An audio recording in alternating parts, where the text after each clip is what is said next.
नमस्कार, स्वागत है आप सभी का स्वराज एक्सप्रेस में। आपके साथ मैं हूं संयम जैन और इस वक्त रायपुर से खबर देखिए आप। छत्तीसगढ़ विधानसभा बजट सत्र का 12वां दिन है।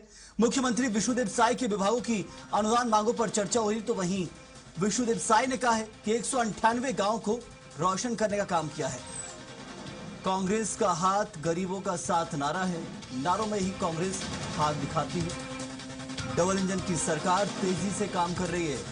मुख्यमंत्री विष्णुदेव साय जहां तरह से रिपोर्ट कार्ड भी पेश कर रहे हैं और जो विपक्ष के आरोप लगते हैं उन पर पलटवार किया जा रहा है।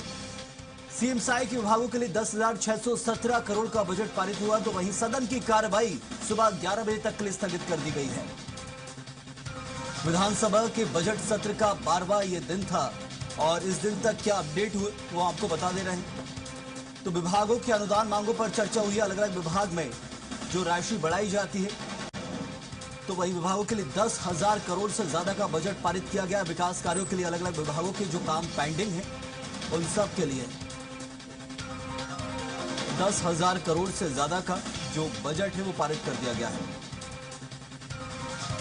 और कांग्रेस के लिए तंज कसते नजर आ रहे हैं सीएम साय। कांग्रेस का हाथ सिर्फ जो दिखाता है गरीबों के लिए है, ये सिर्फ एक नारा है।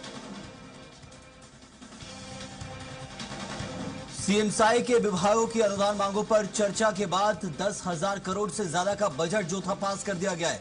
चाहे वो अलग अलग विभागों के बजट हो, प्रदेश के अंदर जो जरूरी है प्रदेश के विकास में समय समय पर हम देखते हैं कि अलग अलग विभागों के पास पैसों की कमी हो जाती है। बजट तो पारित किया जाता है, लेकिन कई बार वो बजट पारित करने के बाद जो काम रहता है वो ओवर हो जाता है और ऐसे में कई बार अनुदान मांगों पर जो बजट है वो पास किया गया है। और चलिए विधानसभा की कार्रवाई को लेकर विस्तार से ही बताएंगे हमारे सहयोगी दिलीप साहू हमारे साथ हैं। दिलीप, महत्वपूर्ण ये सत्र चल रहा है, बजट सत्र, बजट हो चुका है, चर्चा बहुत हो चुकी है, 12वां ये दिन था, कितना खास, क्या कुछ महत्वपूर्ण देखने मिला?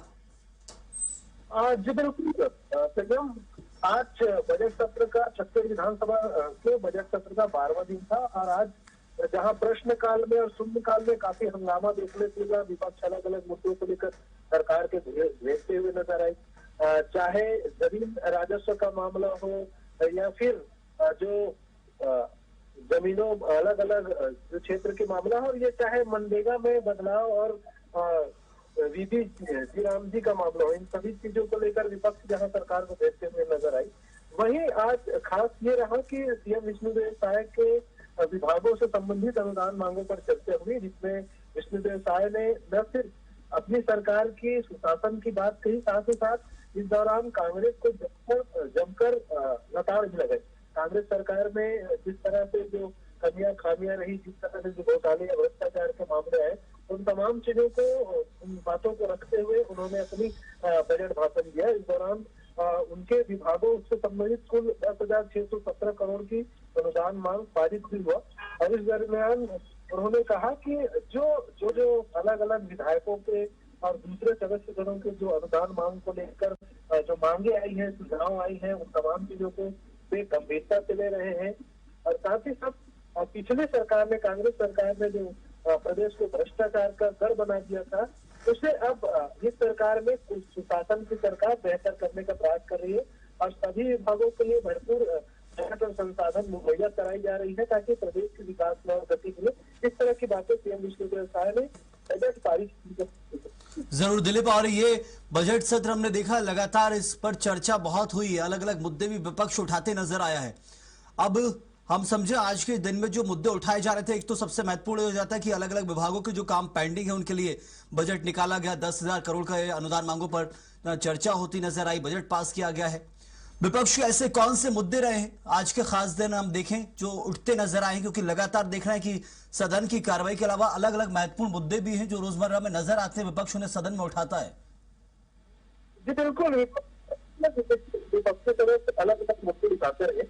प्रश्नकाल के दौरान जहाँ अवैध प्लाटिंग का मामला गूंजा, जिससे धमतरी और कांकेर से संबंधित अवैध प्लाटिंग का को लेकर सरकार को सवाल जवाब किए गए। कलेक्टर जो संतराम वर्मा है, राजस्व मंत्री, उन्होंने जवाब दिया, लेकिन विपक्ष असंतुष्ट है और वापस की। इसी तरह एक और बड़ा मामला था जो कुल मिलाकर विपक्ष जिस मामले को लेकर सरकार को घेरती हुई नजर आई, जिसमें मुख्य रूप महासमुंद क्षेत्र का जो मामला था, विधायक ईंधन ने उठाई थी, उनका कहना था तो उनका जो प्रश्न जो पूछे थे उस मूल प्रश्न में ही बदलाव कर दिया गया था। तो कुल मिलाकर इसको लेकर भी खूब हंगामा हुआ। पूरे भूपेश बघेल ने मुद्दा बनाया कि जो एक सदस्य ने सवाल पूछे उनके सवाल की आत्मा से ही मार दिया गया, मूल प्रश्न में संशोधन कर दिया गया है, को लेकर भी आरोप लगाया गया। इस तरह से इस मामले को लेकर भी विपक्ष ने सदन से वॉकआउट किया। इसके अलावा मनरेगा में जो बदलाव किया है उसको लेकर शून्यकाल में स्थगन प्रस्ताव लाया गया और कहा गया कि इस पर चर्चा कराई जाए क्योंकि लोगों से जुड़े हुए मामला है। अब इस तरह से इसमें जो परिवर्तन किया गया है और इसमें जो कहा जा रहा है कि 125 दिनों का रोजगार दिया जाएगा और इसको लेकर विपक्ष कह रहे हैं कि अभी तक पिछली सरकार के आंकड़े हैं, इसी सरकार ने पिछले साल 89 भी नहीं रोजगार उपलब्ध करा पाए थे। उसमें भी पहले मनरेगा में 90% जो फंड है सेंट्रल गवर्नमेंट का, इस बार तो इसका रेशियो भी कम कर दिया गया है, 40 और 60 का रेशियो कर दिया है, यानी 7% पैसा केंद्र का रहेगा, 40% राज्य सरकार को देना होगा। ऐसे में राज्य सरकार के ऊपर वित्तीय भार भी बढ़ेगा। तो बिल्कुल ये एक तरह से मनरेगा और जीराम जी को लेकर भी प्रदेश में चर्चा जोरों पर है और उसको लेकर पक्ष और विपक्ष लगातार जो आमने सामने नजर आ रहा है। बहुत बहुत शुक्रिया दिलीप आपका जानकारी के लिए।